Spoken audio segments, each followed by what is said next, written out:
let's see. Okay. I think we're on. Yeah, we're on. All right.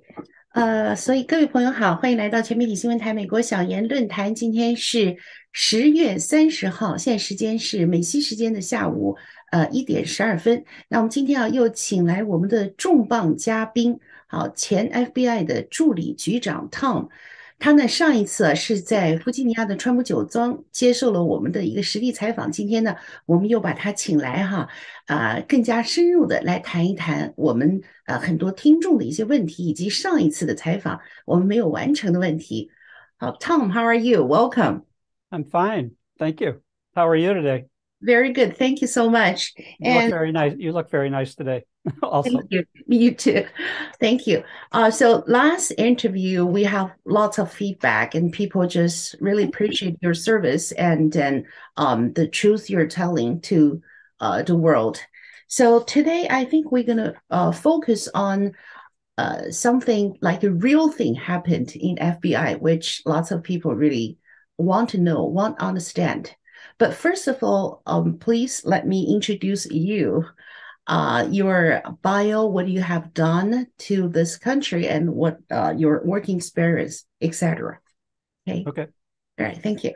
所以我就跟他讲，很谢谢他上一次的一个精彩的节目啊。那这次呢，我们继续要来问他关于 FBI 的事情。那这是我们观众非常感兴趣、想了解的事情。在这之前呢，我想给大家一个比较详细的一个介绍哈。Tom 呢，他到底是做过些什么事情？那上一次呢，我们有介绍，但是是非常的一个粗略的介绍。那这次呢，我给大家一个稍微详细一点的一个情况介绍哈。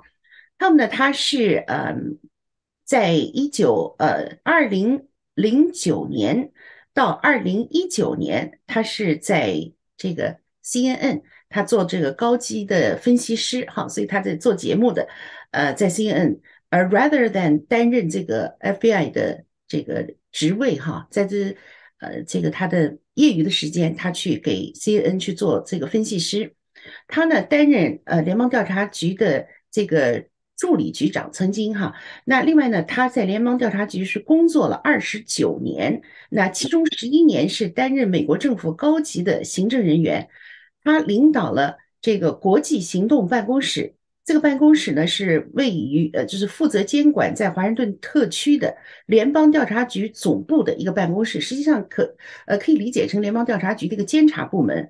那以及美国驻各国的一个大使馆和领事馆的76个法律随员办事处，那整个都是他们的一个监管之下。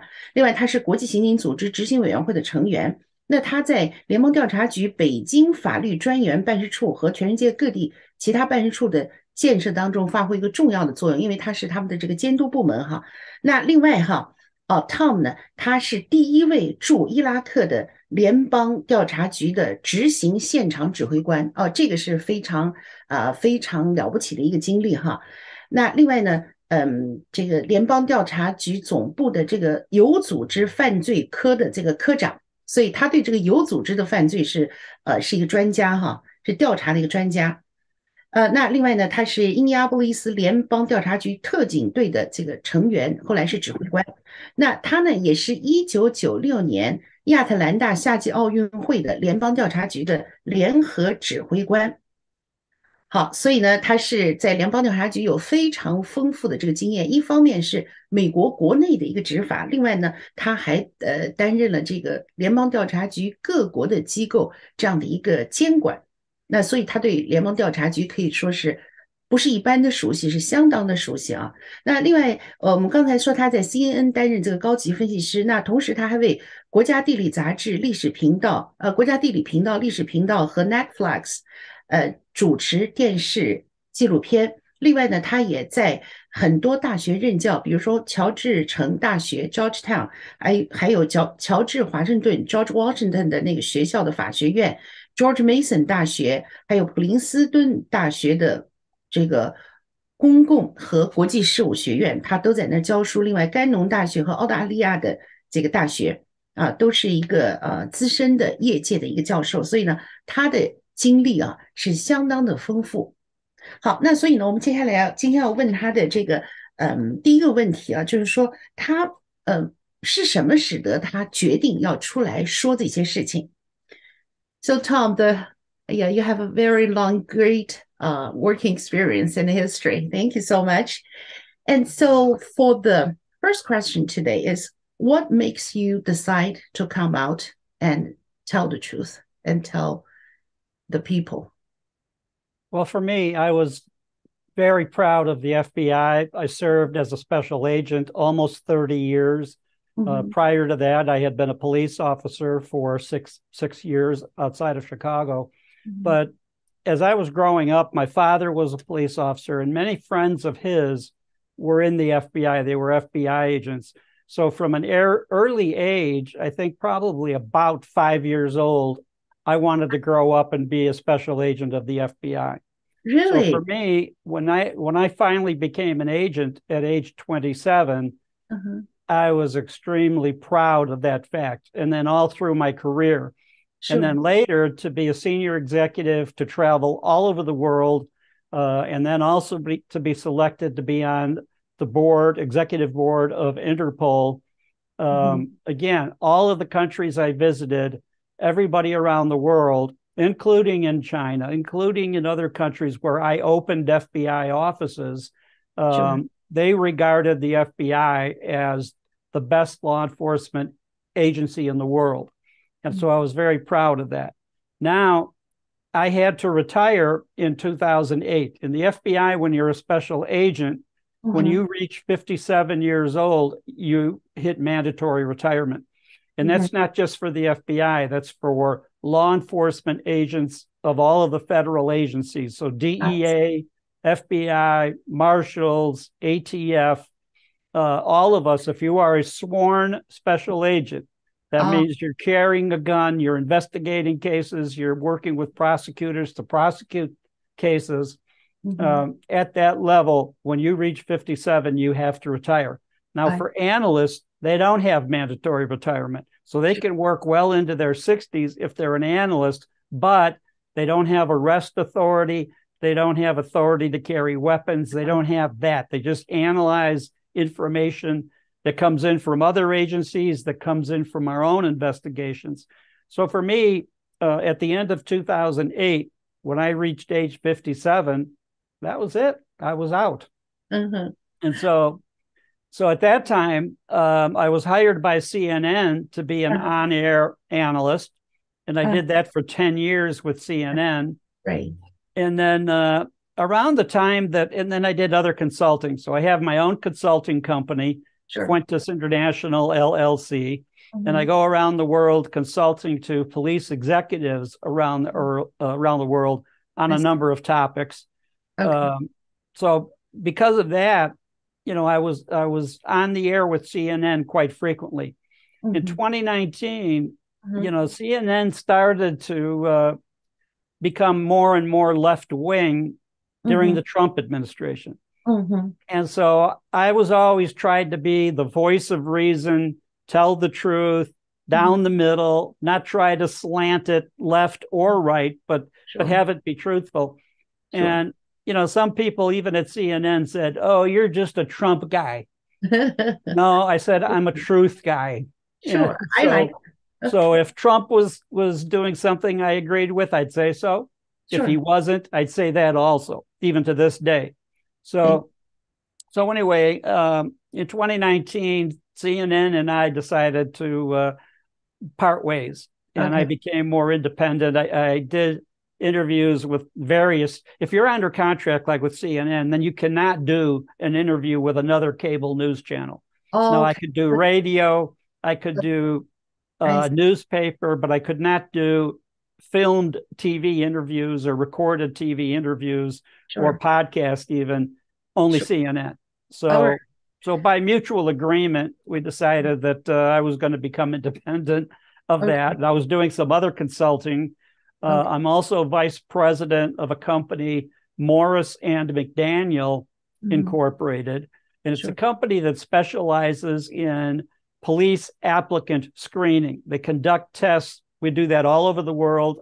I'm senior vice president for international development with Morris and McDaniel.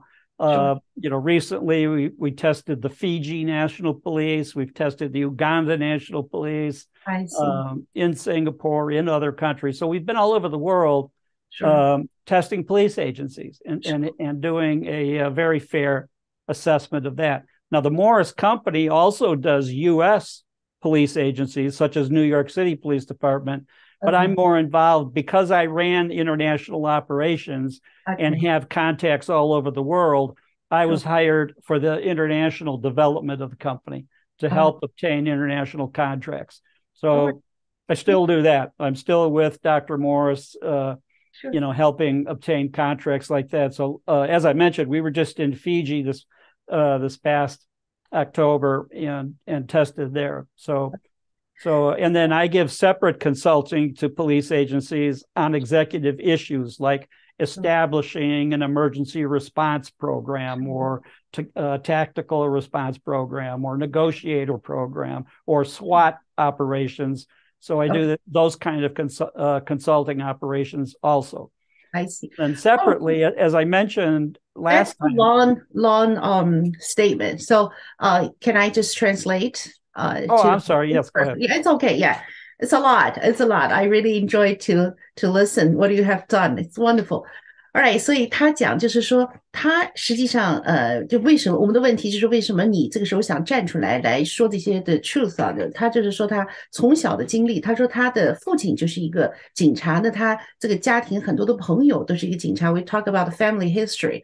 那他呢，从5岁的时候，他实际上就已经很清楚，他就特别想当一个警察。所以呢，他大学毕业了以后呢，他就一直这条路在往下走哈。所以就是从小就因为家庭的影响有这样的一个志向，所以27岁的时候呢，他就进入这个联邦调查局当上探员。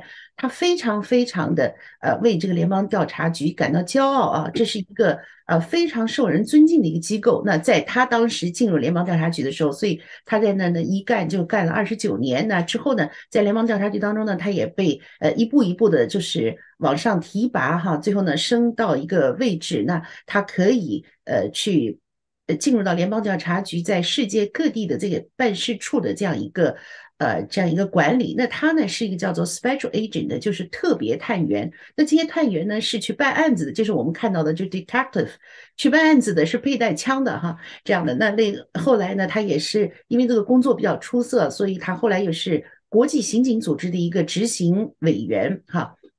对，执行委员会的一个委员，在这个位置还是很高的，在这个整个的这个执法系统里面。那所以呢，他到全世界各地也是看到了这样的大家都非常尊重 FBI 的这个情况，所以这是他一生的一个追求，那也是他一生的一个骄傲。那所以呢，这个看到这个联邦调查局这个整个的这个变质啊，那当然心里面是非常难受的哈。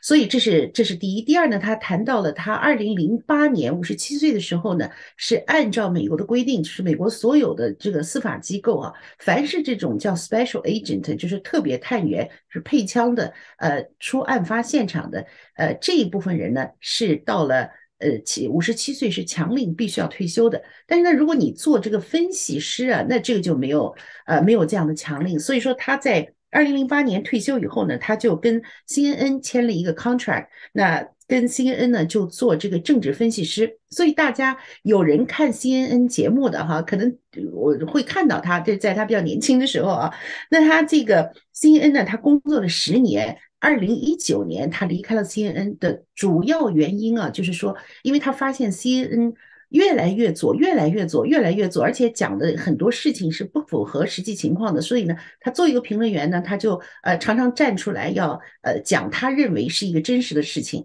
那他当时是支持川普总统的，所以 CNN 的人就说你就是这个 Trump guy， 就是一个川普的人。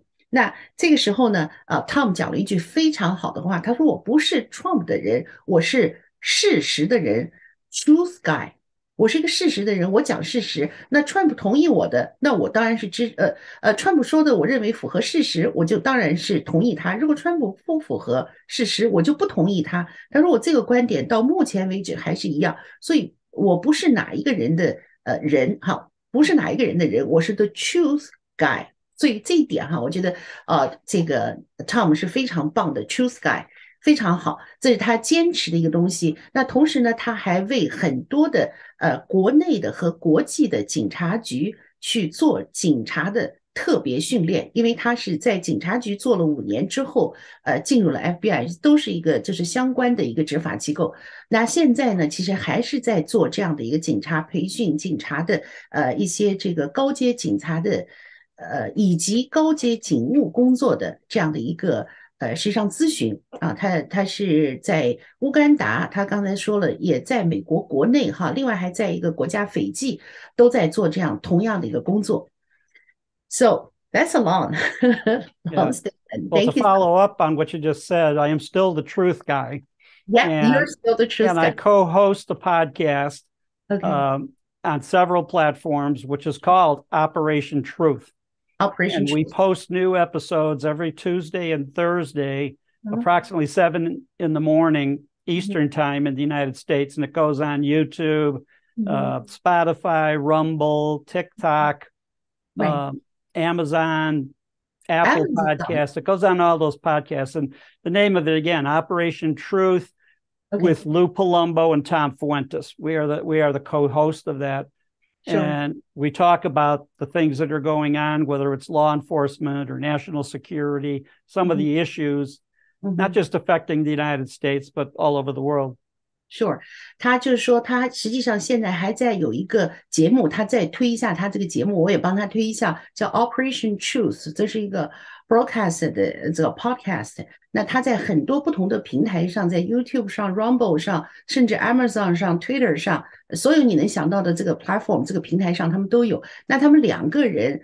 来主持这个节目，一个人叫 Lou， 还有一个人就是他。那他这个节目呢，他通常就是谈这些美国国内的一些问题哈，另外呢也是谈这个国际的一个安全问题。那因为这是他们的一个专长。另外他之前有解释啊，就是说因为跟这个 CNN 分手哈，分手之后呢，其实 CNN 它有一个条款，就是CNN 的这个专业的评论员，他们离开以后不能到其他的大的，比如他不能到 Fox， 也不能到 CNBC， 这就是一个竞争的一个条款。所以，但是他可以到其他的地方，或者是你自己搞一个自媒体，那就不在这个 CNN 的这个管辖范围内。所以他后来就一直自己就没有停下在做这个自媒体，再把这个真相传达出去，因为他非常清楚的定义他自己啊是 truth guy， 是一个真相寻求真相的人。好，所以呢，希望大家能去支持啊他的这个 Operation Truth， 那在那个 YouTube 上你可以看到，他每个星期2和星期4都会发表一些就是对时事、国际和国内的发表一些讲话。我们上次已经有不少朋友去subscribe 他的频道了啊，所以也是很有反响的，也很有反响的。Yeah, so last time, I remember you told us that FBI has changed from 2015, the time that Trump announced he's gonna go to the 2016 presidential election race. And then you told us that Comey is the key guy who changed almost everything in FBI. So my question is that because of Comey as a person, or there are someone behind Comey make the whole FBI change the direction? Well, first of all, I don't know if somebody else convinced Comey to try to change the direction of the FBI. There's actually, historically, there has been 2 sides of the FBI. One is the criminal side, like you see on TV shows, go after bank robbers and kidnappers and bank robberies and white-collar crime, corruption. Those are criminal investigations. Right. And most of the FBI does those kind of investigations. Now, after 9/11 happened, The side of the FBI that does national security, counter-espionage, those kind of investigations became more prominent. And under Comey, the side of the FBI with agents that did those kind of investigations basically became anti-Trump. So the side of the FBI that was still doing the usual typical criminal investigations pretty much didn't, still is to this day. But the side of the FBI doing these things, a couple of key people, Comey and a couple of key executives, decided not only they didn't like Trump, but they were going to do everything they could to sabotage his campaign. And then when he got elected, to do what they could to sabotage his presidency. I see. Thank you so much. That's very important information. Yeah, 所以我问他的问题就是说，上一次呢，他说就是FBI 的一个很大的转变是从2015年川普总统他宣布他要进入2016年总统选举的时候，那 FBI 呢似乎整个都去反对去要阻止川普。那当时的这个局长叫 Comey， 所以我问他的问题就是说，这个是 Comey 他自己的一个好恶，还是说Comey 背后有人让他这样来做事情？那Tom 给我的回答就是说，他说Comey 后面是不是有人，这个我们并不知道，但是呢，他的整个变化是非常明显的。所以接下来他讲了 FBI 的2个组成部分啊，这个信息很重要。他说 FBI 我们大家看到的这些电影电视剧啊，什么FBI 去侦查杀人犯啦，或者是这个所有我们能想到的这些犯罪啊，这是叫做 criminal。这 criminal 的这一个 part 呢，是 FBI 的一个其实是一个主要的 part 哈，主要的一个部分。那另外呢一个部分啊，就是在911之后，它实际上里面有另外一个不能说是部门，而是一个部分呢，它重点是就是集中在国家安全上，就 national security 这个方面。那这个里头呢，还有就是抓间谍啊等等哈，这些就是在国家安全的范围。所以 FBI 2个部分，第一个部分是 criminal 的，第2个部分是抓国家安全的。那么 criminal 原来是 FBI 整个都是做这个抓各种各样的 criminal 的事情，可是 9/11 911之后呢，它出现了一个新的这个部分，那这个部分就是集中在国家安全的部分。那他说 somehow 就是说不知道怎么回事呢，就这个部分啊，最后就变得是就是非常反Trump。那当然这个里头 Comey 他本身可能就是一个反Trump的人，他就不喜欢，另外还有他们几个比较主要的一个领导人，但是最后这个部门慢慢就发展成一个就在 FBI 里面占的位置就越来越大，而且它发展成一个不但是反川普，而且是要用尽一切手段要把川普拉下马，不管是这个监视也好，或者是非法的这样一个偷听也好等等哈，总之他们的任务就是要把川普拉下马。So Tom, thank you so much for this information again. My question is, so these people are the people from FBI, like just regular FBI employee? Not regular. These are senior executives under Comey at the time. And the issue started during the campaign of Trump running against Hillary Clinton in the 2016 election. Now, Hillary, along with Obama and other people in her administration, Joe Biden, started fed information to the FBI, which was false. Right. And that started an internal investigation that the FBI or that Russia and Trump were working together to help Trump win the election. It was a complete lie. And some of the people involved in that lie were later fired, but it was too late. It became known as Russiagate. And you would hear Trump constantly, to this day, Trump would say, Russia, Russia, Russia. They're always trying to make some deal where Trump and Vladimir Putin were working together to get Trump elected. Right. 所以我问他的问题就是说，这些人他们就是不是整个这个就是9/11以后的这个部门就很恨这个 Trump 还是怎么样的一个事情啊？他说其实不是说这个整个的部门恨，而是他们的上级领导比较恨啊。他就讲到这个2016年的时候，就是进入总统大选的时候，他说他上面的一些人，就是包括像希拉里、克林顿也好，或者是Joe Biden 或者是奥巴马等等这一批人哈，他们和这个 Comey 在这个观点上是高度的一致。那这样的话呢，他们其实就给了，实际上从希拉里这些阵营里面给了 FBI 很多的这个就是所谓的信息，但是最后发现这根本就是一个谎言，所以用这个信息来追川普，就是我们大家都知道的这个通俄门的事件。那他现在 Tom 啊，已经给我们一个非常清楚的这个一个图景啊，就是希拉里、克林顿、奥巴马他们的这个一个竞选团队和这个科比他们结合起来，那对川普呢实际上是进行一个诽谤。那他也谈到说，当时有很多 FBI 的人就是站出来说这个根本没有这么一回事，但这些人其实都被 fire 掉了。So when you talk about this, I remember I read a book by General Flynn, talk about the intellectual agent in Iraq. And he said the agent were good. So the agents were good. They collect information and analyst and give suggestion. But the politics and leadership level got problem. Okay. When you mention Iraq in 2003, when the United States invaded Iraq and threw out Saddam Hussein, turned him over to the Iraqis, who later executed him. At that time, as you noticed in my biography, I was the first FBI executive commander in Iraq in 2000. So I sent a team of agents over there, and we were investigating the espionage and spy service of Saddam Hussein, some of the efforts that he had done. And yes, we did very good work when I was in Iraq. I was there about a little over 3 months during the summer of 2003. So when General Flynn refers to those days, yeah, he's referring to a very good team.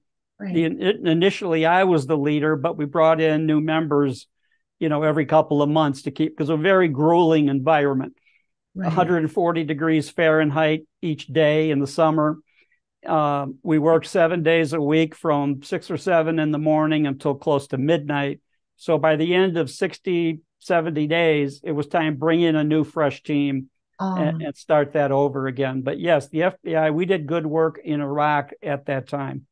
Sure. Thank you. General Flynn, I might add, he had been working during the Obama administration as head of the Defense Intelligence Agency for a while. And until Obama and his people turned against Flynn. And they set him up along with Comey to be interviewed and later to be prosecuted and fired and all of that. It was a complete injustice to General Flynn, who was an American patriot, as far as I'm concerned. Now, later, President Trump, learning of all of the bad things that they did to Flynn, pardoned him. So he was off the hook for that. Now, the agents that got involved in the negative investigation against Trump were found to have lied to the U.S. Congress, and they were fired. So Comey himself was fired by Trump. The number 2 guy in the Bureau at the time, who became acting director for a while, Andrew McCabe, he was fired. Peter Strzok and Lisa Page, who were exchanging text messages that they were going to sabotage Trump's election and then his presidency once he got elected, they were fired. And a matter of fact, Strzok and Lisa Page, and it came out publicly that they were married to other people and having an affair at the time, but the 2 of them were fired. And right now they're suing Trump in civil court because they said that he improperly had them fired, which is unbelievable. But in any event, those are the type of things that were going on at that time. So you're talking about a very, very small component of the FBI at the very senior executive level on the national security side of the FBI. So all of the thousands of agents that are working all of the regular FBI cases, the bank robberies, the kidnappings, the extortions, organized crime, white collar corruption, all of that. Are good. Those agents are great, and they were doing good work all through that, and they still are. Right. Thank you so much for telling us that most of the FBI people are good. So this is so important for American people to know about that. And I should add real quickly, a senior executive in the FBI is a very powerful position. That's I was a senior executive my last 11 years in the FBI, sure. and particularly my last 5. Sure. I was an assistant director next to the director, very high level. So sure. I was in a position, if I was corrupt, I could do a lot of damage. Sure. So it's very important that those agents be accountable and be honest and not be doing these kind of sabotage efforts against a president that they don't like. Sure. Thank you so much. Yeah, 他给了一个非常非常重要的一个信息啊。他首先呢，就是说，实际上 FBI 里面我们一定要搞清楚啊，它的绝大部分的这个探员都是非常棒的。所以FBI 的问题出问题的地方是什么呢？是在这个国家安全的这个部分的上层的这个领导。是他们出了问题，那其他的去做就是一般的这个就是侦查的这些人哈，包括他们国家安全部门的这些就是探案人员，其实他们都是非常正派的、好的，在很好的履行自己的工作的。那么这一小撮的高层的这个领导者，他们有非常大的权力，所以他们利用了他们的权力，利用了这个 FBI 想做他们。就是陷害川普的事情，所以说这个问题要搞清楚，不是说 FBI 整个就烂掉，不是这个状况，这是要说明的一个问题啊。那我也非常感谢啊，他对于 FBI 的这样的一个证明，这是一个 truth， 这是一个真实的情况。第一，第二，刚刚我问他的一个问题呢，就是说，我看到福林将军啊，他写了一本书，我最近在读他的书，就是写当时的这个他指挥这个沙漠之战哈，当时是打伊拉克的时候是2003年。他就说，当时的这个决策相当的是失误的，相当糟糕的。美国的这是中东政策是错误的。他写了这本书谈这个问题。那么他说，实际上我们在地面的情报工作人员，做的工作是非常棒的哈。我们就是搜集情报，给出分析，另外给出一些建议。但是呢，在政治和上层的领导方面，他们出了问题，所以他跟 Tom 的这个看法是完全一致的。那 Tom 就加了一下，他说，实际上2003年 Tom 本人就是当时当地的伊拉克的 FBI 的一个指挥官，所以这个当中他跟这个布林将军其实他们有重叠的这个工作的一个经历。他是第一位驻伊拉克的联邦调查局执行现场指挥官，他在那儿待了3个月。他说当时他们的工作非常非常的这个辛苦啊，这个地面那时候温度140度啊，华氏度哈，那么就是7、8天就要换一批人，所以他们实际上工作的非常出色。那么也就是印证了福林将军讲的这些话，就是基层的探员是没有问题的。但是呢，之后福林将军跟奥巴马实际上发生了矛盾，因为在这个指挥当中，福林将军是发现了一个重大的问题。那之后呢，福林将军就被在这个 Comey 在 FBI 的这个协助下，对福林将军进行了一个陷害。福林将军因此还入狱了，大家都还记得这个事。那之后川普总统听说了这个事以后呢，就赦免了这个福林将军。另外呢，他们也了解到这个包括 Comey， 包括当时 Comey 的这个副手啊，实际上都是撒谎的。这就是川普总统为什么把 Comey 就是开除了啊，是整个这样的一个过程。那后来这个汤姆也说，就是在他们这个高阶的管理人员啊，他自己当了11年的高阶管理人员，后来的5年他就是当时 FBI 的局长助理，实际上就是副局长。他是知道在这个位置上的权力非常非常大，所以呢，他就说呢，这个情况就是当这些人犯错误的时候，我们一定要make sure 保证他们要受到惩罚。那不然的话呢，在这个位置上作恶是非常恐怖的，非常恐怖的。Well, thank you so much. This is very like real information that so the next question is how about Department of Justice, current Department of Justice and current FBI? What do you think? Well, the current Department of Justice is, I think, completely corrupted. Merrick Garland is probably one of the most dishonest and worst attorney generals in the history of the United States. He's allowing or almost demanding that the FBI and other federal agencies become biased in their investigations, that they go against people who are conservatives or patriots or vote for Trump or any of that, and only wants to be on the side of liberals. And you see that over and over again by Merrick Garland. Now, I should go back to Trump. Eventually, Comey releases information he should not have, and it results in the creation of a special prosecutor to investigate Trump and Trump's alleged ties to Russia. The prosecutor is the former former director of the FBI, Robert Mueller. He assembles a team of about 20 or 30 Democratic lawyers who also hate Trump. And now this team is going to investigate Trump. And that investigation lasts a couple of years, hundreds of interviews. It costs the taxpayers about $40 million. And then eventually, when it's over, Mueller testifies before Congress, and he testifies that they found no evidence of Trump colluding with Russia. Zero evidence of it. So you already had investigations within the FBI, within the Department of Justice. Now Robert Mueller, no evidence whatsoever of Russiagate, the alleged collusion with Trump and the Russians. Didn't happen. And Mueller basically proves it didn't happen. False story. So anyway, as a result, Comey gets fired. And then Trump appoints Christopher Wray to be the director, and he's still the director. And I think even Trump would now acknowledge that it was a horrible mistake picking Wray. And Wray comes in 6-7 years ago and says, I'm going to straighten this out. I'm going to remove this bias from the FBI, and I'm going to clean it up, and we won't have this again. And it's only gotten worse under Wray, extremely worse. And so that's where we're at today. Trump is no longer in office, so he didn't stay long enough. He lost the last election, so he didn't fire Wray.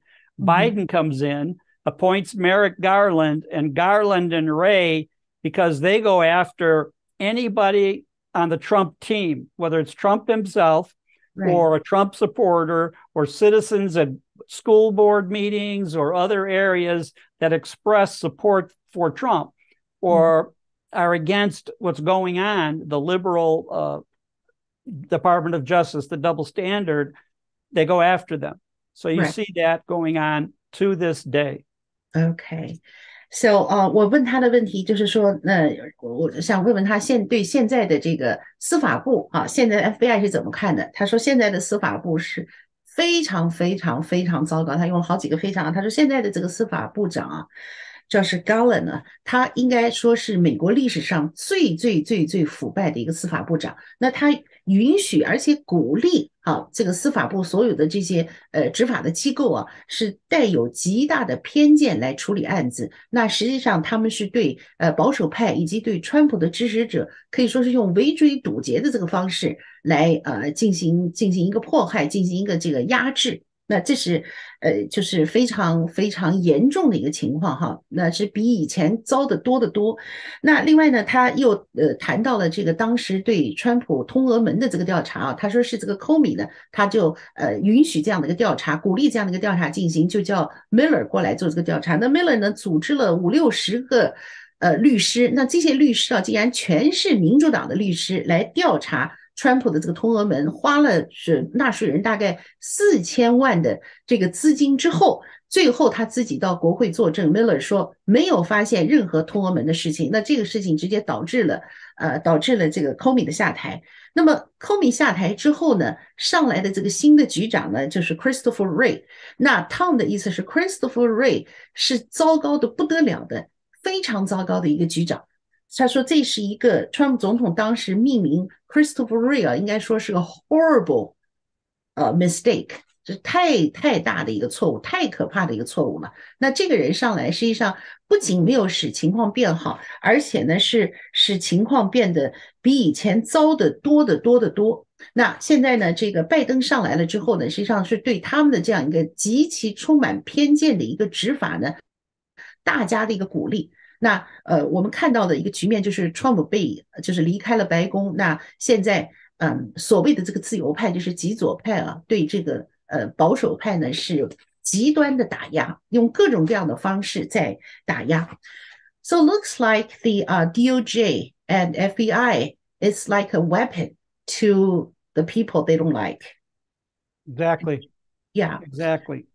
So but again, this weaponry is at the highest level, senior executives that are very liberal and they don't like Trump and they don't like people that support Trump. You have President Biden giving speeches that MAGA, the group that identifies as Make America Great Again, more or less Trump's slogan, right, that MAGA are domestic terrorists. That's going to be the number one priority, is to go after MAGA. Well, in the last election, about 80 million people voted, right, for Trump and could be considered MAGA.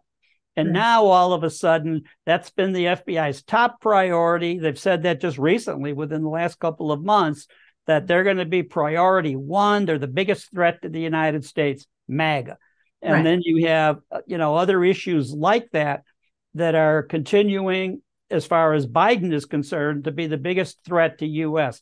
Now, all of a sudden, we have the attack in Israel a couple of weeks ago, and Hamas now becomes the biggest threat, and Hezbollah and the other terror groups financed by Iran. Right. Iran was essentially broke during the Trump administration. Biden comes in and makes sure that they can sell oil again, they can make money again, which they can then give to their terror groups that they support, to support acts like what happened in Israel this past month. So you have that aspect going on.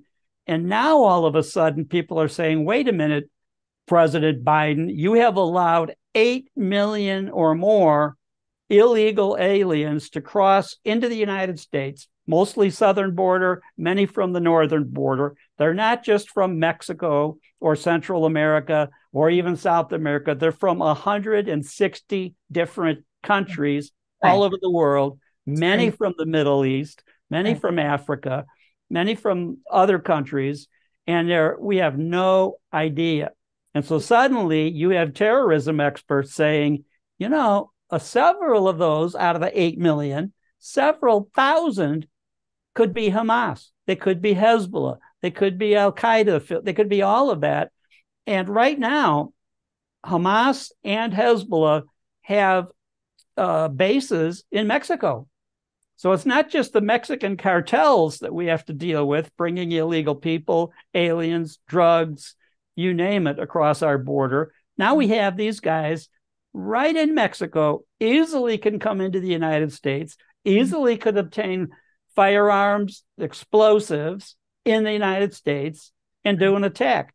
And right now, Biden talking about MAGA being the number one threat, he ought to be deputizing MAGA to help look out for these terrorists from Hamas, from Hezbollah, that are in a position that they could do terrible things in this country, and they still could. We have no idea who they are. We can't even put them under surveillance. We don't know where they're at.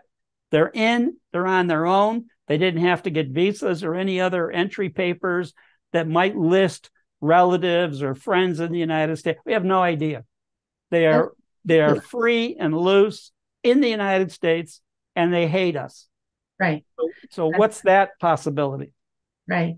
所以他就是在讲到美国目前的一个状况，他就说这个拜登上台之后呢，他实际上把这个 MAGA 的这些人是看成了这个国家安全最大的一个障碍或者是一个威胁啊。他说 MAGA 那就是说他是认为8000多万美国人给川普投票的都是 MAGA， 那都是美国国家的一个安全威胁，所以用了所有的法律武器去对付这些 MAGA 的这些普通的美国人。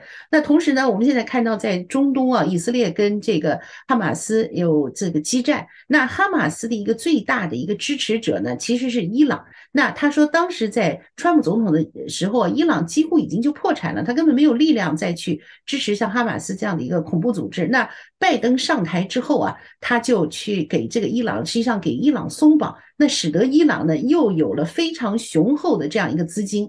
那他们立刻就谈到了现在南部边境的一个问题啊，大概有800万的这个其实是不明身份的这些人进来。那进来之后呢，他们是些什么样的人，来自于什么地方，跟谁在一起，我们美国实际上完全不知道。而且他谈到了就是在上一周啊。就是说，实际上在墨西哥，我们不但要对这个跟墨西哥的这个黑帮进行较量哈，那现在哈马斯以及这个黎巴嫩真主党这个都是这个恐怖组织啊，他们已经在墨西哥有了基地了。那么也就是说呢，就是上周。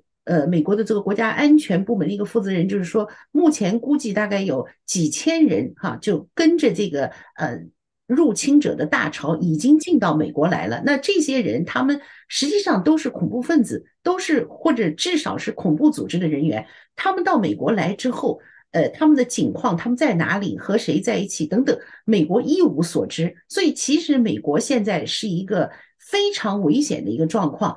可是，在这个时候，拜登的这个当局竟然还要把美国的这个 MAGA 的人作为美国的一个第一威胁，所以他认为这一切都是非常非常的荒唐，而且美国现在的情况是非常非常的危险啊。那当然，这些的导致都是拜登这个当局以及他下面的，比如说是这个司法部，他们完全是偏离执法这样的一个过程所导致的哈。So then, Tom, I have a very serious question: Is what these people want American become, or where they want to bring the American to. They want to change American to another country. They want to destroy the current America. What they want to do? I think that's what they want. They want to bring down the United States. Now, one of the things, if we could go back 10 years, 20 years to the World Economic Forum, the World Economic Forum decided as a policy, and it's a Marxist organization as far as I'm concerned, but as a matter of policy, they wanted to bring down the power of the United States. They wanted to lower the U.S. as a superpower in the world. And so originally the idea was, well, elevate the other developing countries to the level of the United States. Well, after about 10 years or more, they discovered that isn't working because these other countries don't support development. They have corruption. They have other issues that prevent them from growing their economy and reaching the level of prosperity that you have in the United States. So instead, the new strategy was, well, if we cannot bring other countries to the level of the U.S., we'll bring the U.S. down to other countries' level. And so they've had the strategy of ruining the prosperity of the United States, no longer have it be a capitalist country, make socialism be the new regime or the new power. And you have statements coming out of leaders of the World Economic Forum, like their project, by 2030, you will own nothing and you will be happy. That's their new slogan, basically. Well, that means if you own nothing, that goes completely against U.S. policy and the U.S. position of economy for 250 years. So it's not an accident that the United States became the wealthiest country in the world and all of the other issues of the power of the U.S., and it became a melting pot. So you could come to the U.S. and you could be Catholic, Christian, Jewish, Muslim, you name it, Hindu, and come here and assimilate, become an American and unify. But what's happened now, they decided, if we take down all border control and let 8 million people in, that's too many people to assimilate to become Americans. So what they will do is demand that Americans assimilate to what they want.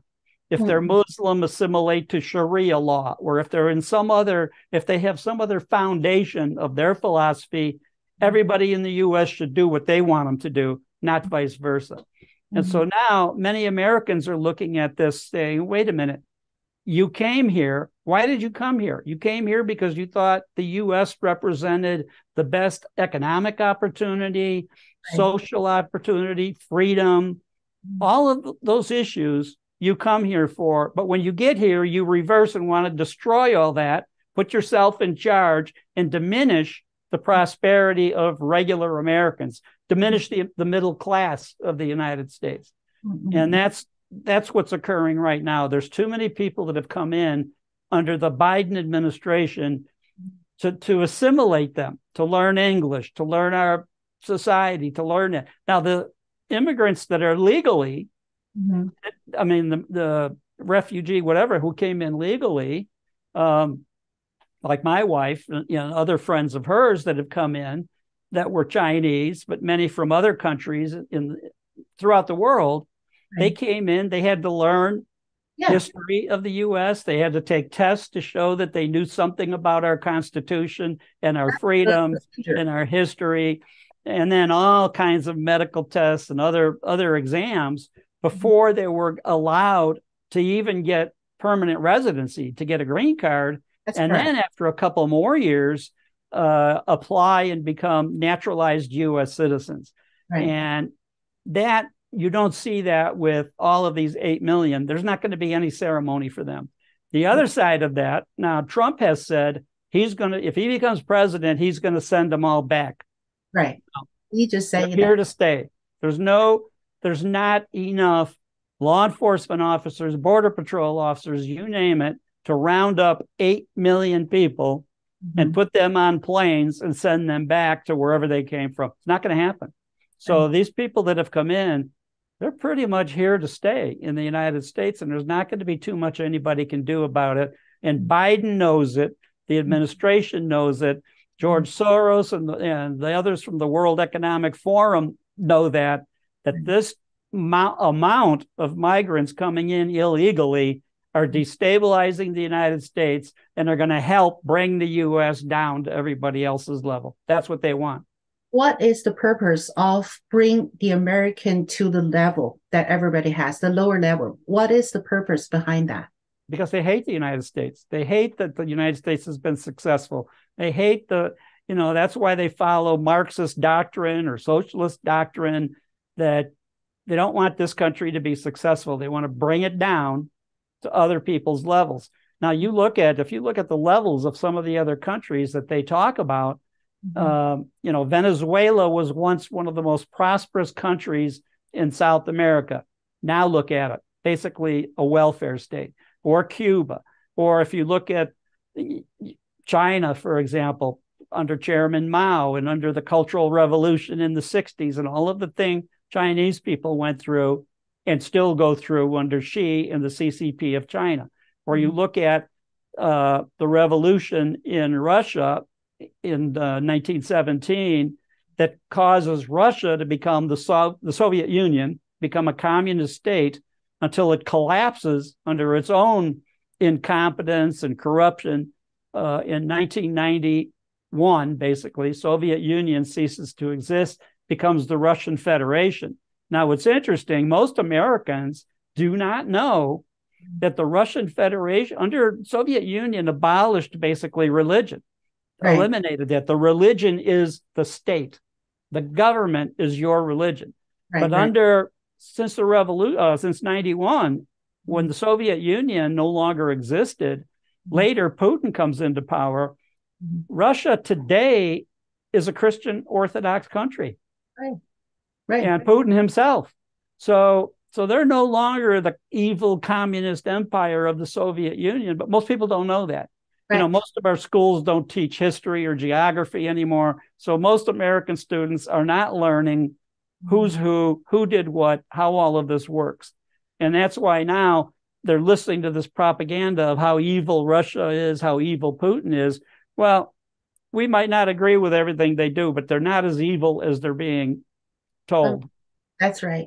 那我来翻译一下. That's a very I like your point of view. I really like it. So I try to translate to my audience 他就说呢，就是我们也就是在谈到现在美国的这个状况，我就是问他为什么这些人要对美国就是好像这样的一个动作，就比如讲把这些就是移民大量的这些非法移民弄进来，把这些甚至会给美国人带来危险的，给美国经济带来相当大负面影响的东西带过来。他说实际上很简单，这些人就是恨美国。他说呢，在这个之前，他们曾经啊，就是他提到了这个世界经济论坛，他说实际上他们曾经有一个计划，就是把其他的国家往上提升，就是他总之不能让美国这么出色，那把其他国家往上提升，但是呢，他们经过了10年，发现这个计划是不太可能实现的，所以说他们反过来就是要让美国尽快的，就是整个的水平下降。各方面的水平下降，那这样呢，我可以和其他的这些发展中国家呢的水平缩短，所以这是一个计划好的事情。很简单的就是说，他们不愿意看到世界上有美国这样的一个国家，它的繁荣、它的富强啊、它的吸引力哈，这个就是存在着一个永久的吸引力，他们不能允许这样的一个国家存在，所以呢，他们就是用尽所有的力量，来破坏美国。这非常简单，他们的目的就是在现阶段就是要用所有的可能性来破坏美国，所以他谈到了这个终极的一个问题哈。那我当然等会儿还要问他，就是说他们破坏美国的终极目的又是什么？仅仅是一个嫉妒，还是他们有其他的一些安排？那他谈到了就是在苏维埃期间哈，就是在其他的这个国家，就是实行这个共产主义制度的这些国家哈，他说，当然这些人是推行这个共产主义制度的，可是呢，推行共产主义制度的国家每一个实际上都是失败的，它的经济和它的整个的国家的力量都是很下降的。那这些所谓推行的人，他非常知道这个事情，所以他们就要把这个社会主义、共产主义的事情在美国来实施它。那这个实施它的唯一的目的呢，就是等于整个破坏美国的一个经济实力。那他比如说，这个他提到了一个就是俄国，他是俄国，后来这个苏维埃进去之后啊，那俄国人的这个宗教就从东正教变成了这个对于国家的一种崇拜，对于他这个苏维埃的一种崇拜。那这个当然是非常错误的哈。那现在呢，他说他又谈到了这个俄国的问题了，因为他是一个国际专家，所以他很多问题一下联想就联想到国际上了，这个全球一盘棋的事情。那所以现在的一个状况呢，就是说俄国其实就是当苏维埃瓦解之后啊，他们已经回到了这个东正教。那作为这个普京本人呢，其实也是一个东正教的教徒，也就是说，俄国其实是发生天翻地覆的变化。他们的宗教是从信仰一个政府、信仰一个政权、信仰一种这个苏维埃，变回去信仰这个上帝，变成了一个东正教。他说这个很多人都不知道这个情况，所以还把现在的俄国跟当时的苏维埃等同起来，这个完全是错误的。那么他说呢，你可能不同意普京的一些做法，但是呢，普京本身他是一个东正教的信徒，这个是一个基本的事实。然后他也谈到说，我们就是学校里头哈，对这些基本的事实都不去教导这些学生，所以说他又谈到了美国这个教育的问题了。所以我们现在的这个时间啊，已经1个小时了。那我呢，最后再提一个问题呢，其他的问题呢，我们可以下次再谈。So the time flies. It's already 1 hour. See, so last question. I actually have 3 more questions. I think maybe we can do next time. But last question is, what's the reason or what's the goal to destroy American for these people? WEF or someone behind them? Why they want to destroy America? It's just simply because they're jealous or they have some agenda behind that. I think their agenda is obviously power. And right now, if the U.S. remains, one of the most powerful countries in the world, and also if the U.S. remains a country that everybody wants to come here, legally or illegally, they want to come to the United States. Why is that? You don't see them begging to, well, you see some to European countries, but for the most part, if they can get to America, they want to do that. But you look at, to me, when I see photographs of the head of the World Economic Forum and some of those kind of organizations, to me, they're evil. What they want to do to the United States is evil. Combination of jealousy, power on their part. They don't want to be irrelevant. If the United States stays strong, and our leaders stay strong, and we don't put people in that are so weak like Joe Biden. But if we have strong leadership, honest leadership, in a strong, prosperous, honest country, that makes them less relevant, have less power, have less say-so in what goes on in the world. And I think that's their main motivation, is they will never have the kind of power that they want if the United States stays strong and honest. Thank you so much. Thank you so much. 他说，我就是问他，就是这些人要破坏美国，他们的目的到底是什么？他说非常简单，一个词就是 power， 就是权力。好，他说如果说美国，我觉得这个 Tom 这段话是非常非常棒的一段话。他说，如果美国就是一直像这样的繁荣，一直像这样的有吸引力，一直像这样的有能力的话，那实际上其他的人。特别像就是世贸组织，不是世贸组织，就是WEF 这些啊，那这些人是根本就不重要的，他在世界上对世界的局势等等没有任何影响。可是这些人对于这个权力哈，他们是有一个无比的这样一个渴望，他们会做所有的事情去抓住属于全世界的这个权力。那美国呢，就是挡在他面前最大的一个障碍。他说，如果我们美国有一个很强壮的领导，有一个很诚实的领导，那我们美国能够保持我们的这个繁荣，那其他的就是他们这些人是一点机会都没有的。可是呢，就从这个角度来看呢，这是一种就是混合着妒忌，混合着对权力、对攫取全世界的这样的一个强烈的企图心，他们想要破坏掉美国，以便达到他们自己拿到世界权力的这样一个做法。那在这个之前哈，他也谈到了，就是说，我们这么多的移民进来，就是非法移民进来800万的这样一个非法移民的进来。他说，之前你进来美国，那美国是一个大的熔炉，那你必须要就是了解美国的法律，知道美国的这个历史等等等等。可是现在进来的这些人，他们根本就不 care， 他们根本就很多是根本不爱美国的。那在这个情况下，实际上是把美国就分裂了。那这就是这帮人想要的事情，所以他们是因为对权力的渴望，对美国的这个记恨，所以呢，要想尽一切办法来破坏掉美国。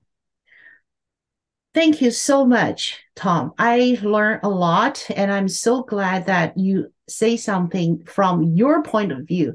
And I'm glad to see that we have so many things. We have the same thoughts and same point of view. And I think people, more and more people knows what's happening right now. Well, thank you. It's my pleasure to do the interview with you. Your questions are terrific and insightful, and I think that the people do learn, and it helps me that you ask the right questions to bring out much of this information that affects everybody.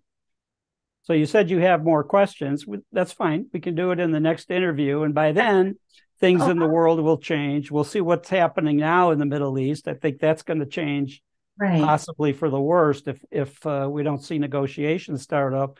But I think that, we'll be able to talk about a lot of things that will be worth talking about then as well as now.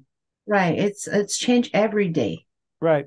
So from my point of view, I just see we have a lot of things going on here, but the danger to the American people is become bigger and bigger and closer. The Americans never feel that kind of threat. We have two giant oceans separating us from the threats in Europe or the threats in Asia, China, for example. And we just, in a sense, Americans think of the United States as an island. The way the British used to think of themselves for centuries as an island, until they were close enough to be attacked every day by the German Luftwaffe and all that. But in the United States, we feel like nobody can attack us. Nobody can beat us. We're the best. We're the greatest. We're the strongest.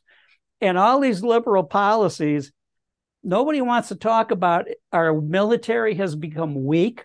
We appoint generals now based on their sex or their color of their skin or their gender or all of these kind of things, not on competence. We no longer want to be the meritocracy we used to be. that you get promoted because you accomplish things, because you're the most qualified, you're the most competent. Well, we want to get away with that. We want everybody, we want it to be like little kids soccer. Everybody gets a trophy. Right. And the United States was always, we want a winner. We want somebody that has proven that they can succeed, and we'll put them in charge of ensuring that we do continue to succeed. And I think that's what's happening now, that many Americans are now waking up to the fact that this administration is doing damage to the United States. Huge damage. And it's destroy from within. Exactly. It's horrible. And for lots of our audience is from China, and we know the Cultural Revolution happened in China and how the Cultural Revolution changed China to bad. So we see very similar situation here in the States. And when you change the culture, you change the nation and you change the future. So this is horrible, and people need to wake up.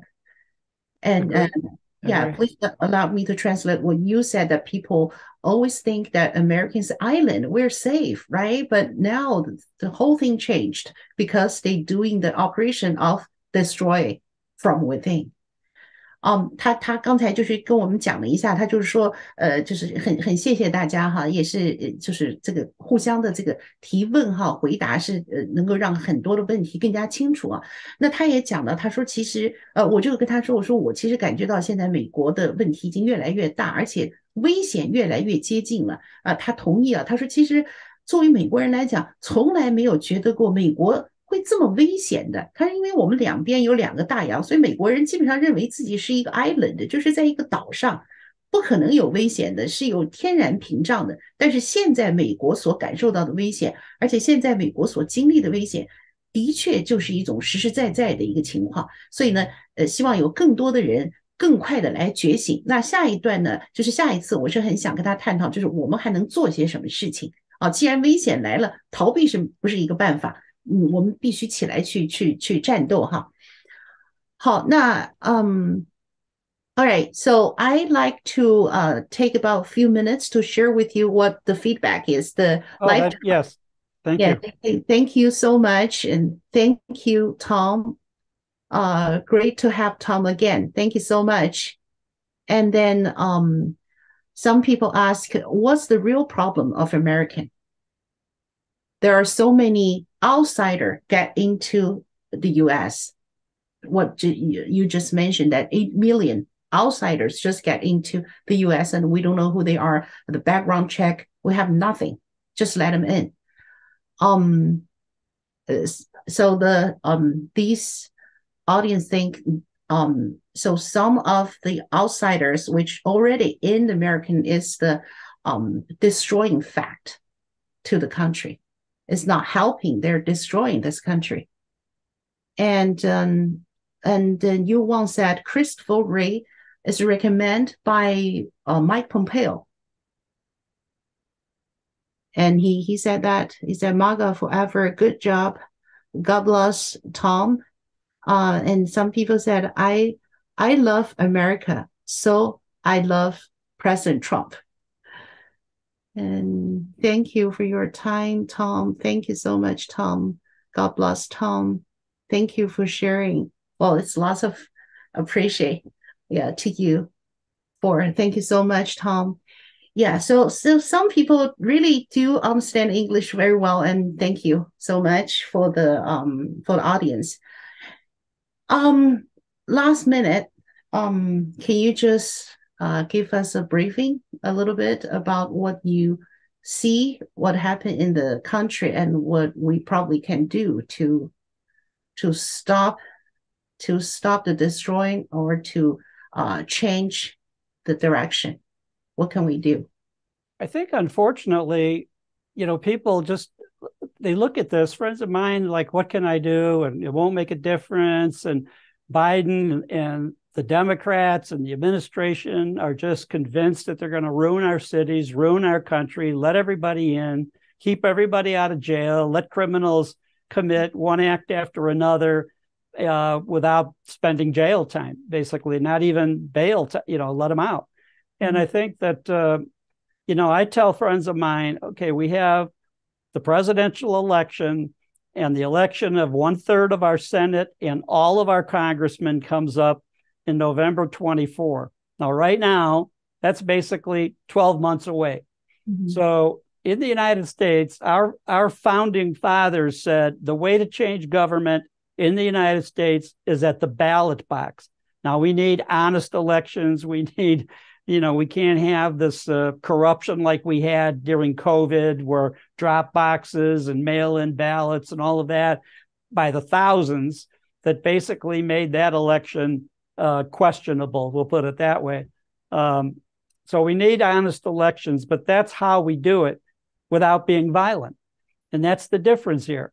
We don't want the Russian Revolution. We don't want the Chinese Revolution. We don't want Cuban Revolution. We don't want any of those that occurred at the point of a gun, at the barrel of a gun. And so the only way is for Americans to become aware of what's going on and to decide who are the best candidates to elect in 12 months from now, basically 12 months from next week. So that's how things have to change if we're going to do it peacefully. Now, even during the Civil War of the United States in the 1860s, we had elections. Even then, even Abraham Lincoln had to run for re-election in 1864. So, so that has to continue. That tradition of the United States requiring change to come from the ballot box, from elections, from elected representatives. And that's our way of government. It's been that way for 250 years, and it's been pretty successful, really, up until just the last 3 years, really. Right? Biden has done, and I've commented on this on another podcast, which I hope your listeners understand your translation. I said that Joe Biden is the greatest leader the United States has ever had as president. He's the best leader. Look how far he has taken us downhill in 3 years. Right. That's leadership. Right. And I don't think he'll go down in history as the worst president, if our country lasts long enough to have a history, as the worst president in the history of this country.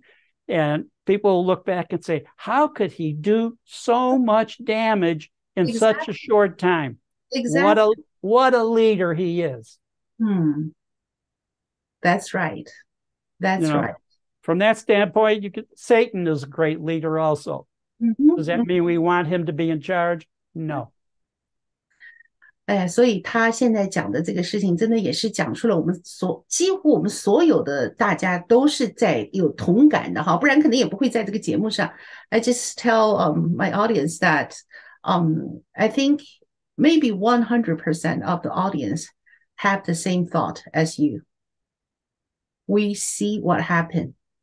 We see how bad it is and how fast it is. They lived it. Unbelievable. They lived it. Yeah, thank you for reminding us the vote. That's the only way to change. Without in the meantime, if you see candidates that you want to support, then get a hold of their campaign. They have websites, they have phone numbers. Go out and pass leaflets, knock on doors, help the campaign get the word out. Or shows like this, not just because of my ego that I want your show to be successful, but because it's important that this message goes out on your shows, on my podcast, and any other method. And I still do television interviews. So, last week when we had the murderer up in Maine killing 18 people, I was on News Nation. I was on a couple of regular cable channels to talk about that from my law enforcement experience. But those things will happen. That's not as important, I don't think, as right now, what's happening in our country. We have 1 year's notice now to do something about it and elect somebody that can fix this mess. Now, on the podcast, my co-host will often say, we're not going to tell you how to vote. Well, I'm going to tell you how not to vote. Do not vote. If Biden's the presidential candidate again, do not vote for him. If you have some of these other, Gavin Newsom in California, another good example. I worked for 3 years in San Francisco as the assistant special agent in charge of the FBI there. One of the most beautiful cities in the world. And I've been to 90 different countries. And my hometown, Chicago, also used to be one of the most beautiful cities on the lakefront, the skyline. But San Francisco absolutely was. And then who comes along and ruins it? Gavin Newsom. Yeah. And that's not good enough for Gavin Newsom because he's so pretty. He's going to get elected no matter what he does. So San Francisco goes to hell. So he decides, I'm going to now be governor. I can do that to the whole state. And he has. California now has massive exodus of business, of tax-paying citizens, you name it, lack of law and order, lack of, a cohesive government there. Well, that's not good enough for Gavin Newsom. He's already letting everyone know, you know what, I think I'll run for president. And what scares me is that we're going to have enough stupid people in this country that are going to say, yeah, he ruined San Francisco, he ruined California, but it'll be different if he runs the whole United States. No, it won't be different. It won't be different. Pay attention to who you don't vote for, if nothing else. I like that. I like that.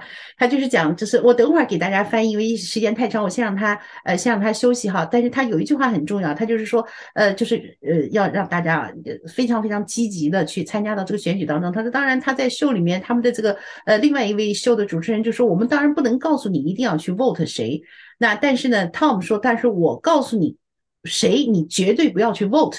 第一个。这个如果他当然是讲是有一些人还要 vote 这个民主党哈，比如讲这个拜登在那个 ballot 上你绝对不能 vote 他，还有一个人就是 Gavin Newsom 啊，就是这个加州的州长，他说他当年是在就是 San Francisco 待了3年，那是全世界可以说最美丽的一个城市，现在给破坏成一个什么样子，这就是 Gavin Newsom 干的。那后来他也把加州整个这个情况现在非常的糟糕，都是 Gavin Newsom 干的。他说如果他的名字出现在2024的总统选举上面，可能有一些很笨的这些人还会想也许他当这个美国的领导情况就不一样。他说绝对不会不一样，他只会把美国好好的一个美国糟蹋的就像现在他糟蹋这个旧金山是一样的。所以说有些人是不能够选的，他们还是很客气的啊，就是说拜登不能选， Newsom 不能选。That is so important, Tom.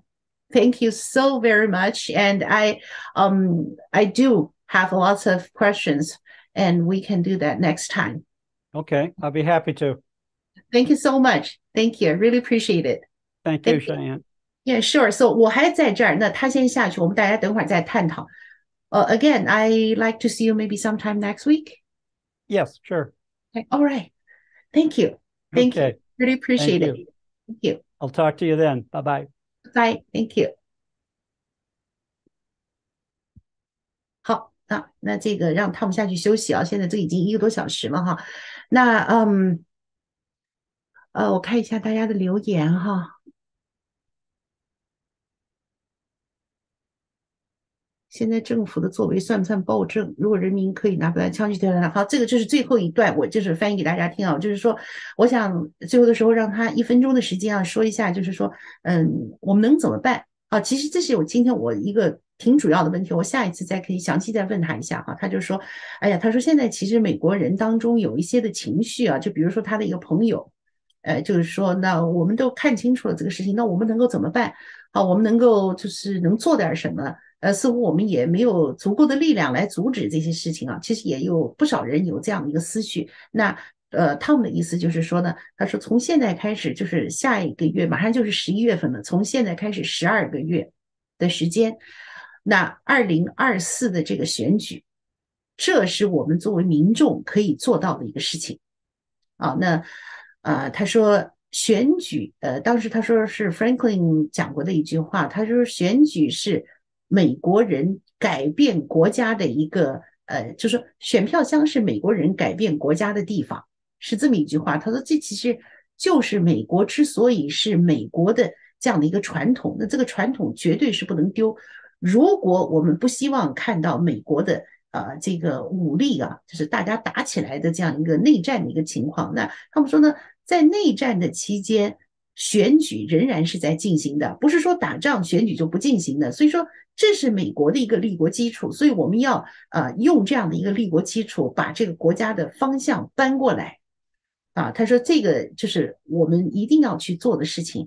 那当然我们也谈到这个2020大选舞弊等等这个事情，那下一次我们可以继续再谈，就是如果第一选举舞弊能不能有很好的意志如果有很好的意志，民众来投票，当然我们还是有这个信心哈，绝大部分人是有常识的。那如果说这个选举就是证明被盗，而且是大规模的被盗，那民众的选票就实际上不起作用了。那么这个情况下我们应该怎么办？这也许是我们下一次谈的一个话题。但是 Tom 的意思就是说，这个用选举来改变美国他说当然会有一些完全看不清形势的人，就是笨到一定程度的人，仍然会去选这个拜登，但是那一定是少数的人。绝大部分的人是眼看着美国的一个状况，他对拜登的反感是溢于言表。他说这个拜登，他说他曾经讲过，说拜登是美国最有领导力的总统，当然是打双引号的。他说你看没看过，在美国200多美国的这整个的历史中，有一个总统在3年能把一个国家变成就是有这样大的一个改变。如果说这种改变是个领导力的话，那拜登很有领导力啊，这个他完全是在一个讽刺这个拜登哈。那所以他谈到了这个2024的这个选举那他认为这是改变美国的唯一的一个方法。第一，第二，他说不但是你自己要出来选，而且就是你看到你愿意支持的这个候选人的话，你要去帮助这个候选人，比如说帮助他拉票帮助他捐款，帮助他就是做所有的你力所能及做的事情。他实际上这个里头我觉得谈到的就是作为公民的一个义务。我们做美国公民，每一个人都有义务的，每个人对这个国家的前途都有负担的。哪怕你去传播真相，哪怕你去就是 donate， 哪怕就是5块钱，哪怕就是10块钱，哪怕你去到他的这个竞选的地方去帮忙打一个电话，去帮忙敲一个门，这个都是我们作为公民的一个义务。那如果美国全国的公民能有80%站出来做这样的工作，这个国家会有改变的。最后一句话当然是我自己加的了哈。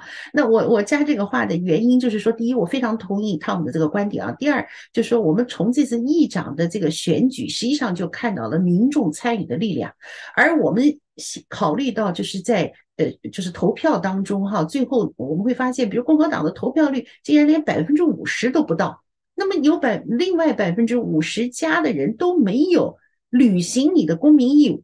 这是不是说你可以投和不可以投？这是你公民的义务的这也是既是权利也是义务。所以他是呼吁全民站起来，利用这样的一个就是我们的司法的法律权利就是这个2020的选举来扳回这个国家。这一点呢，我个人其实是非常非常赞同的。我们绝不能因为他有舞弊而不投票。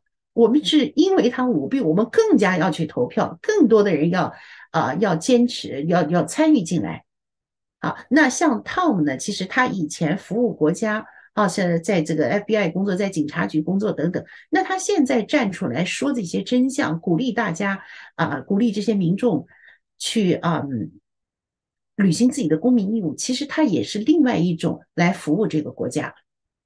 所以我们每一个人也做我们每个人能够力所能及能够做到的一个事情。好，我来看一下大家都是对 Tom 表示特别的感谢哈。我看赶上直播，那名字我就不念了哈。那另外我看一个朋友说，现在伪政府所做的算盘刚才读过这个。人民可以可不可以拿枪推翻他？如果我们可以拿选票推翻他，我们先拿选票给他推翻。好，优以，谢谢你鼓励The Truth Guy， 对 The Truth Guy，这个萤火虫说最担心的是战争升级、戒严，最后不知道还有没有选举。其实这个问题我们下一次可以跟他探讨一下。那刚才他讲了一句给我还是很鼓舞的，他说就是在美国内战期间仍然进行选举。你不能说这个戒严你就不选举了。那如果说戒严他就不选举，那这个是会引起美国内乱的啊，就是美国任何时候都要有这个选举的。好。说还有奥巴马垂帘听政。对了，今天其实我觉得我个人的一个非常大的收获哈，我不知道大家是不是有同感。就说他实际上讲清楚了 FBI 内部的这个结构。那这个结构呢，其实是两个部分，一个部分就是就是 criminal sector， 然后另外一个部分呢，就是一个叫做national security， 就是国家安全的这个 sector。那出问题的不在这个大的 criminal 的这个里面。好，这是我们看到的 FBI 什么神探 Hunter， 是不是老早有这样的一个剧啊？我们看到各种各样的。那这些人他们其实还是认真在做工作的啊。那另外一点呢，就是要紧的是911之后成立的这个部门，而这个部门权力后来是越来越大，越来越大就是这是发生变质的一个重要的原因。所以说有很多人在认为美国真正的变化是911开始，因为911开始推行了这个爱国者法案，所以这些部门就在 FBI 里面，因为这其实是执行这个法案的第一道防线，就开始扩大了。而这一道防线扩大的时候呢，它变成了在2016年，它演变成了一个对川普的这样的一个就是捣毁川普的一个集团，一个黑窝。这个是我们现在所看到的这个情况。那包括去司法上传送川普，包括对于大媒体进行监控，其实都是从这个中心发出来的。当然 FBI 它有一个这样的一个小小的一个中心来破坏这个川普总统，破坏美国。CIA 可能也有这样一个小的中心，那美国的国务院可能也有这样的一个小的中心。那其实就是在联邦的各大机构里面，在就是上层只要有几个人是这样的一个想法，那他们就可以集聚很大的力量。但从这个里头的分析，我们看到一个令人鼓舞的事实，那实际上这一部分人是极少数的。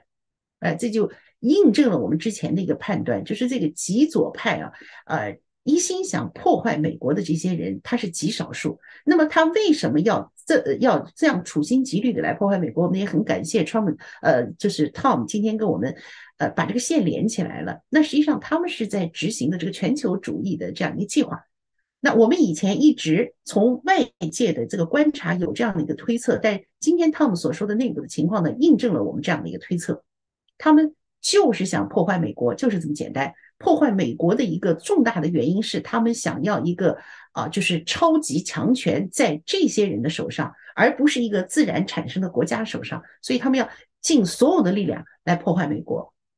这一盘棋，所以就看清楚了。好，那今天呢，我们这个 interview 就到这儿哈。Tom 因为他的这个内容很丰富，所以他说讲很长很长，我就不是太礼貌打断他哈。那这样的话呢，有一些朋友就是英文就是可能直接听懂一些困难的呢，这个就会让您比较辛苦看这个节目，所以就是谢谢哈。那我就是下次可能要提醒他一下，再讲短一点或者怎么样哈。因为也是刚刚跟他做2次，所以也在一个磨合的过程当中，大家有什么建议和意见呢，都欢迎写在下面。好，那我们今天的这个直播呢就到这儿，感谢大家的观看，感谢大家的支持，感谢大家的留言和讨论。我们继续一起来寻求真相，继续一起把真相传得更远。谢谢大家。